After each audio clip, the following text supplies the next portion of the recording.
Você está no canal Eu Estudo a Lição com o pastor Samuel Camilo. Hoje é domingo, dia 9 de março de 2025. E o tema que estudaremos na nossa lição da Escola Sabatina será Cristo o Vencedor. O texto que serve como base para o nosso estudo, João capítulo 18, verso 37, que diz assim: Pilatos perguntou, então você é rei? E Jesus respondeu, o Senhor está dizendo que sou rei. Eu para isso nasci e para isso vim ao mundo, a fim de dar testemunho da verdade. Todo aquele que é da verdade ouve a minha voz. Quando olhamos para a Bíblia, percebemos nitidamente que a realidade do grande conflito, ela se vê presente no nosso planeta de um lado até o outro, de leste a oeste, de norte a sul. Entretanto, no meio desse grande conflito, como já vimos durante esse trimestre, Jesus Cristo ele tem todo o poder e autoridade. Entretanto, ele mesmo se limitou, e quando falo de Jesus, posso falar aqui da divindade, Pai, Filho e Espírito Santo, resolveram limitar a sua capacidade de ação, não porque eles não tivessem poder para destruir as forças do mal, mas exatamente para que as alegações que Satanás havia feito contra Deus pudessem ser completamente lançadas por terra. Mas a grande questão que se coloca aqui é Cristo Jesus alcançou a vitória sobre o inimigo, nós sabemos disso. Mas como fica a situação de Satanás no meio desse processo todo?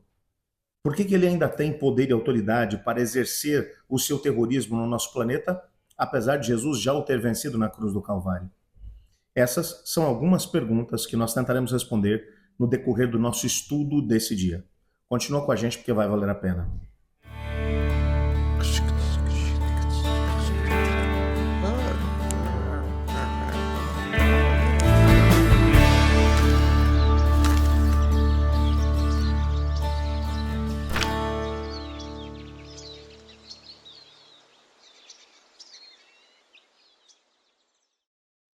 As Escrituras fazem uma descrição tanto das atividades de Satanás, ou daquilo que é o seu caráter, como também do caráter de Jesus. Em relação a Satanás, nós descobrimos em primeiro lugar que ele é aquele que desde o princípio engana o mundo inteiro. E se você der uma olhada no nosso guia de estudos, existem dezenas de textos que comprovam essas mesmas afirmações. A Bíblia, portanto, vai dizer de forma clara que o mal surgiu com esse indivíduo. Foi ele quem começou a rebelião no céu e depois trouxe essa rebelião para cá, para a terra. A segunda declaração que a Bíblia vai fazer a respeito dele é que ele é aquele que lança acusações contra Deus e contra o seu povo nas cortes celestiais.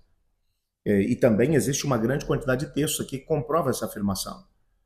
Cada vez que Satanás e os seus anjos se encontram com os anjos do Senhor ou com o próprio Senhor, ele lança em rosto dos anjos do Senhor, bem como do próprio Senhor, aquilo que são nossas fraquezas, nossas ingerências, nossas incapacidades de fazer a vontade de Deus.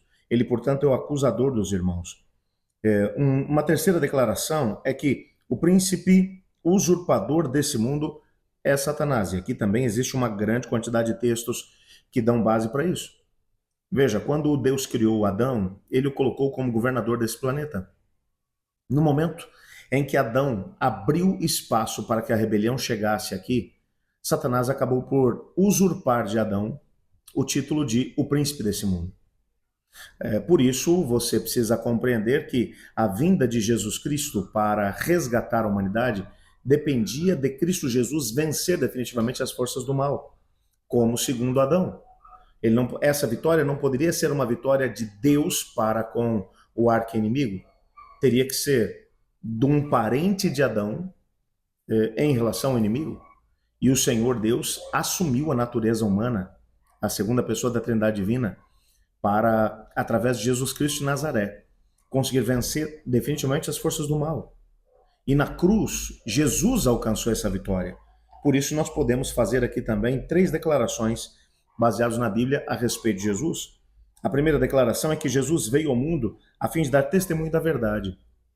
Satanás é o príncipe da mentira, ele engana as pessoas. Jesus veio para poder mostrar a verdade a respeito do Pai, a respeito do plano da salvação, a respeito do que o Pai tem para cada um de nós.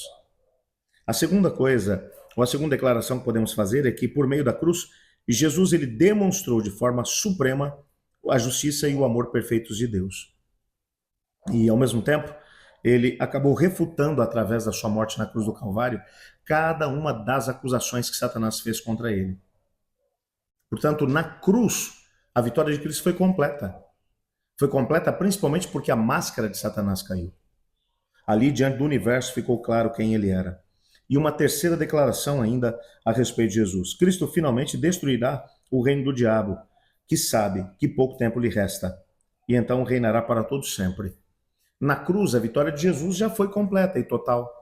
Na cruz, no momento em que Jesus disse está consumado, a declaração de que Satanás e os seus anjos seriam destruídos foi assinada. Mas por que é que ainda existem batalhas acontecendo aqui no nosso planeta? Por que Satanás continua tendo ainda algum poder e autoridade? Ele sabe que pouco tempo lhe resta. Foi estabelecido lá no começo, na época em que o grande conflito começou, foi estabelecido um tempo para que ele pudesse governar sobre aqueles que aceitassem a sua proposta. E no final desse tempo, então seria feita uma cariação. E, ao mesmo tempo, diante do universo, ficaria claro que se as acusações de Satanás eram verdadeiras ou falsas. Então ele tem um tempo determinado para poder governar sobre o nosso planeta. Mas a vitória já foi conquistada por Jesus. Quem responde pela humanidade não é mais Satanás, é Cristo Jesus, desde a cruz. Entretanto, tente entender aquilo que vivemos ainda hoje, porque Satanás continua fazendo as suas artimanhas, as suas astúcias contra os escolhidos de Deus. Ele continua a agir. Mas tente imaginar agora essa mesma situação sob a perspectiva da Segunda Guerra Mundial. Você sabe que o dia D, quando as forças aliadas conseguiram invadir e tomar a costa da Normandia, os analistas da Segunda Guerra mencionam que essa vitória foi a vitória que acabou estabelecendo de forma total e completa a vitória dos aliados contra as forças nazistas.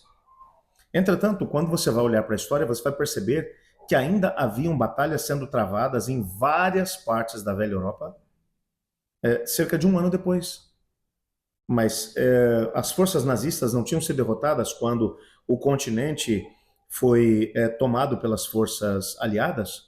Sim, mas ainda havia algum tipo de resistência que estava sendo formada até que houve um determinado momento em que, de forma total e definitiva, as forças alemãs acabaram sendo completamente desbaratadas e saíram de cena. Não havia mais daí nenhum tipo de batalha sendo travada.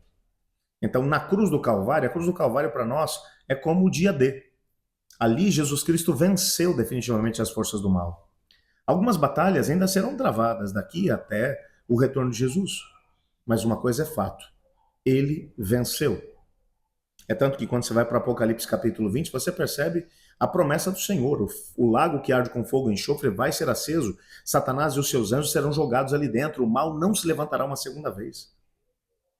Por isso hoje, independente das dificuldades e problemas que você estiver enfrentando, lembre-se disso. Jesus já venceu as forças do mal. E esses focos de resistência que ainda acontecem, dentro de pouco tempo serão exterminados.